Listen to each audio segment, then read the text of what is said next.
নিজেই বুঝতে পারবেন আপনার কেমন সময়ে কেমন জমিতে কেমন ধরনের কোন জাতের কচুটা চাষ করলে আপনি বেশি পরিমাণে সফলতার মুখ দেখতে পারবেন।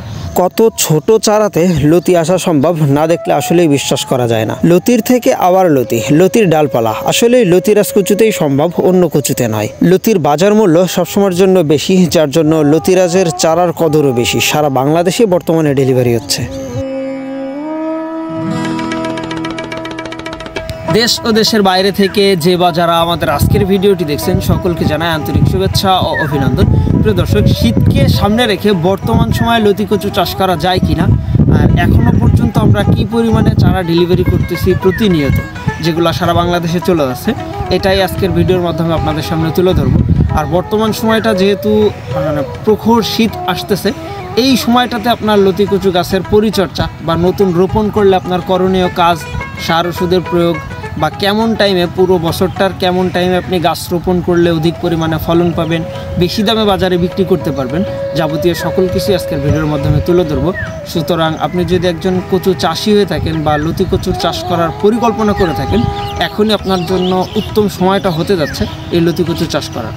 যদি এই চাষ সংক্রান্ত যে কোনো ধরনের তথ্য বা প্রশ্নের সম্মুখীন হন, অবশ্যই আমাদের ভিডিও স্ক্রিনে দেওয়া নাম্বারে যোগাযোগ করলে যাবতীয় সকল প্রকার তথ্য এবং পরামর্শটা জানতে পারবেন। আপনি নিজেই বুঝতে পারবেন আপনার কেমন সময়ে কেমন জমিতে কেমন ধরনের কোন জাতের কচুটা চাষ করলে আপনি বেশি পরিমাণে সফলতার মুখ দেখতে পারবেন। তা প্রিয় দর্শক, ভিডিওটা শেষ পর্যন্ত থাকবেন, ইনশাল্লাহ অনেকটা উপকারে আসবে। প্রিয় দর্শক, এই যে দেখতে পাচ্ছেন মূলত লতিরাজের একটা জমি, আপনাদেরকে দেখাবো আসলে এখানে অতিরিক্ত মাত্রায় সার ওষুধ প্রয়োগ করলে কী ধরনের ক্ষতি হয়, সার ওষুধের মাত্রা কম থাকলে কী ধরনের ক্ষতি হয়, আগাছাযুক্ত অবস্থাতে আপনার ট্রিটমেন্টের ব্যবস্থাটা কি করতে হবে, বা জমি অতিরিক্ত শক্ত থাকলে কি করণীয়, এই ধরনের যাবতীয় সকল কিছু আমরা ধীরে ধীরে আপনাদেরকে দেখাবো। এই যে দেখেন একটা গাছ, যে গাছটা থেকে 3-4টা লতি দেখা যাচ্ছে। এই প্রখর শীতের ভিতরেও কিন্তু প্রত্যেকটা গাছেই মোটামুটি 3টা 4টা 5টা 6টা এরকম লতির দেখা। অনেকেই বলে থাকে শীতকালে লতি হয় না, তো মূলত এটা ভুল কথা। আর এই যে দেখতে পাচ্ছেন ছোট্ট চারাতে আবারও লতির দেখা মিলতেছে। এটা যতটা উপকার ঠিক ততটাই ক্ষতির দিকটা আপনাদেরকে আগে বলি। সাধারণত আপনার গাছে যদি পুষ্টিহীনতার অভাব থাকে, বা পুষ্টিহীনতায় ভোগে আপনার গাছটা, সেই ক্ষেত্রে ছোট্ট লতি থেকেই কিন্তু চারাটা বের হয়ে যাবে, যেটা এই যে জমিতে কিছু চারাতে দেখা যাচ্ছে।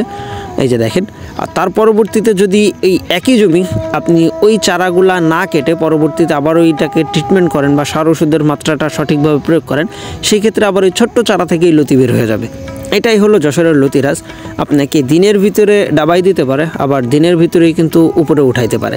যদি এদেরকে সঠিকভাবে চাষ করতে পারেন, বর্তমান সারা বাংলাদেশের সকল প্রকার চাষের থেকে এই লতিরাজের চাষটাতে বর্তমান সবচাইতে বেশি লাভ।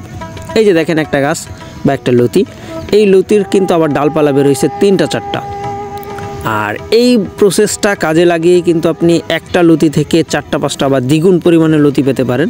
তার জন্য অবশ্যই আপনাকে এরকম পুরাতন জমির চারাটা সংগ্রহ করতে হবে। আমরা সাধারণত পুরাতন জমির চারাগুলা ডেলিভারি করে থাকি। অনেকেই কমপ্লেন করছেন যে ভাই একেবারে এত ছোট চারা আপনারা কেন ডেলিভারি দেন।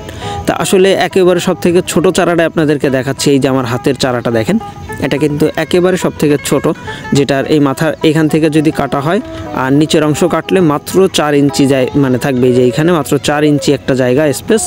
এই 4 ইঞ্চি কিন্তু আমরা আপনার কাছে ডেলিভারি করব। এখন কথা হলো, এই 4 ইঞ্চি দেখে আপনার কাছে খারাপ লাগতে পারে, কিন্তু ভাই আসলে উস্তাদের থেকে বেশি বোঝা কখনোই ঠিক না, বা যেই সম্পর্কে আপনি জানেন না সেটা সম্পর্কে আগে জানতে হবে। এই যে দেখতে পাচ্ছেন একটা এতটুকু চারা, একটা লতি বের হয়ে আছে, নিচ থেকে আরও একটা লতি বের হচ্ছে। এই যে দেখেন, আসলে পুরাতন জমির চারা সেটা যতই ছোট হোক না কেন, আপনাকে 1.5 থেকে 2 মাসের ভিতরে লতি দিবেই। দেখেন প্রত্যেকটা চারার গোড়াতে এক চোখ দেখা যাচ্ছে, যেটাতে এই যে দেখেন এই চোখ থেকেই কিন্তু আপনার গাছের যখনই শিকড়ও ছাড়া শুরু হবে প্লাস লতিও হওয়া শুরু হবে। এটাই হলো পুরাতন জমির চারার একটা অন্যতম বৈশিষ্ট্য, যার কারণে ছোট বড় এই ভেদাভেদটা আপনাকে ভুলে যেতে হবে। সাধারণত ট্রিটমেন্ট জমির যে চারাগুলো সেগুলো বড় হয়ে থাকে, কিন্তু তুলনামূলক ফলনটা কম হয়, যার জন্য সবসময়ের জন্য আপনারা চেষ্টা করবেন পুরাতন জমির চারাটা সংগ্রহ করতে। চারা বড় বা ছোট সেটা না, চারা অ্যাকুরেট লতিরাজের চারা কিনা বা পুরাতন জমির চারা কিনা সেই জিনিসটা দেখে চারা সংগ্রহ করার চেষ্টা করবেন। তাহলেই মূলত লতি কচু চাষ করে সফলতা অর্জন করা সম্ভব। এই যে দেখেন একেবারে ছোট্ট ছোট্ট চারা, সেখান থেকেও লতির আবির্ভাব।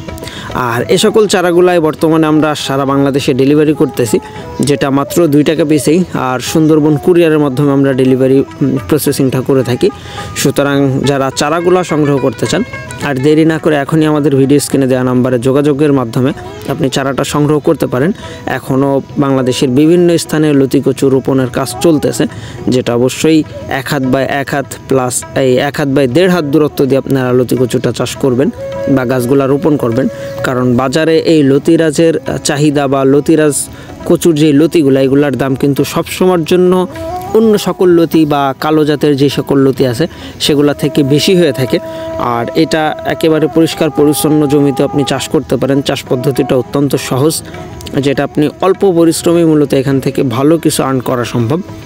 তো প্রিয় দর্শক, এই ধরনের যাবতীয় সকল প্রকার তথ্য বা পরামর্শটা কিন্তু আপনি চাইলেই সংগ্রহ করতে পারেন। আর চারা সংগ্রহ করতে চাইলে অবশ্যই আমাদের ভিডিও স্ক্রিনে দেওয়া নম্বরে যোগাযোগ করবেন। আমরা সুন্দরবন কুরিয়ারের মাধ্যমে বর্তমান ডেলিভারি করতেছি।